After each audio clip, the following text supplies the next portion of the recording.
Hello, beautiful people.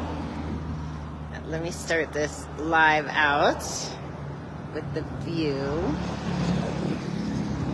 I am in Sedona, Arizona, which I had never been at before.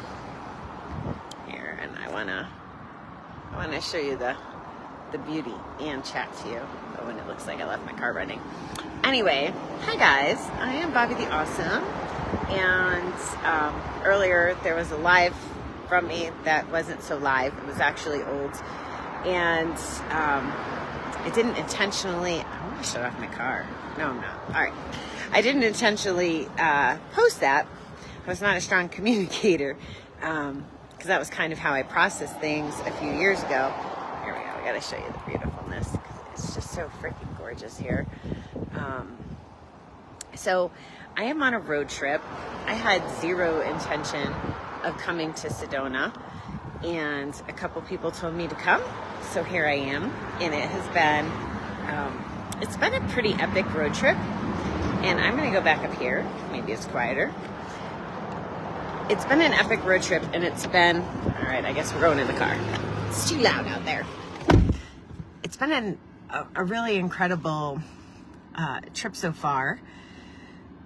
Not just because of Sedona, but everything I've touched has kind of just been pretty magical.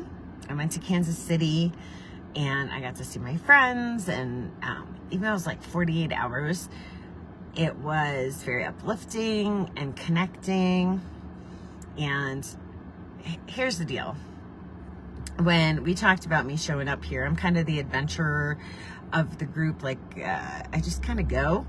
And I'm going to just share with you whatever shows up today. So if you'll be patient with me and receive that, then awesome. So in Kansas City, great experience. I think my number one takeaway from that trip would be to let you know it doesn't have to be volume of time. It just has to be quality time. So whether it was a 15-minute chat at the bar when it was quiet, or lunch, you know, I got to go to lunch with one of my buddies, Craig, to a favorite restaurant, or just these small conversations aren't small. They could be very rewarding, and nurturing the relationships with the people that are important to you is something that's just so priceless. So that would be probably my number one takeaway from Kansas City. My second takeaway would be in Santa Fe. I went from Kansas City to Santa Fe, and I went there to explore Meow Wolf, which, if you don't know what that is, it's an interactive art experience, and they just opened their 5th location. But very cool thing. I wouldn't have known about it if my friend Donna didn't tell me, so I had my listening ears on, and I got to go experience that. And then I got to see, all right, I guess there's a theme here with relationships and connection. I spent the evening with a couple that I knew from upstate New York when I lived there. We did Zumba together. 10 years it had been since I had seen them. And it was no different than if I had seen them the day before. And another really cool thing about Santa Fe, what I learned was, we went downtown and we visited like art, not museums, but like we saw a lot of art and history and really cool things that make Santa Fe special. And I could appreciate them now. When I was drinking and gambling, I was going by all these cool places, and I was headed for the casino or the bar, right? But to actually experience it, like, how about this for a play date? Because I think we sometimes get thinking that we could do stuff alone, like losing weight, right? If I want to lose weight, I have to fight the fight and struggle and all of that stuff. You don't have to do that alone. Like, Mom and I are mindfully eating together when I'm home. But working out. Now, when I go see my friends or people I care about, I might invite them for a walk. Or in this case, we went and did Zumba. Cecilia invited me to Zumba, and we had a great time. So that was kind of my takeaway there, was we picked up right where we left off, another relationship of people I care about being nurtured. And then from there, I went to Scottsdale, Arizona. And can I just tell you, the way I described this, because we had no idea of the agenda, nothing like that.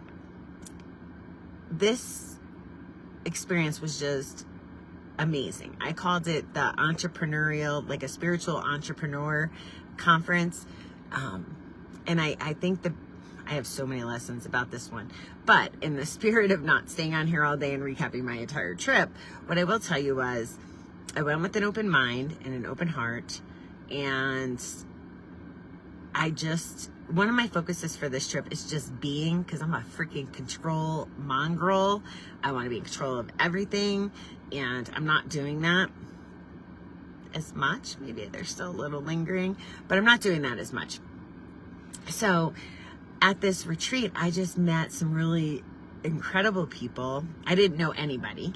And I also wanted coaching from this particular coach. I have not been in a position where I can get his flagship program. So this was a good way for me to get 3 days of him at like a minimal cost. And it was so worth it. Like, I knew I wanted to be in that room. I was in that room. I found other people that want to play, that understand the things that I'm passionate about, like dopamine. We don't need to get dopamine from gambling or drinking or all of those.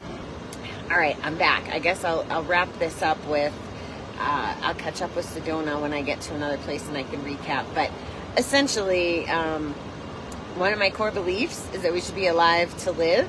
And that's what I feel like I'm doing this trip. Just kind of following my gut and making the best of every moment and every person. All right, beautiful people, I love you. I will check in. I am headed to the Grand Canyon next. So see you later. Eve, thank you for jumping on and supporting me. I love you, girl.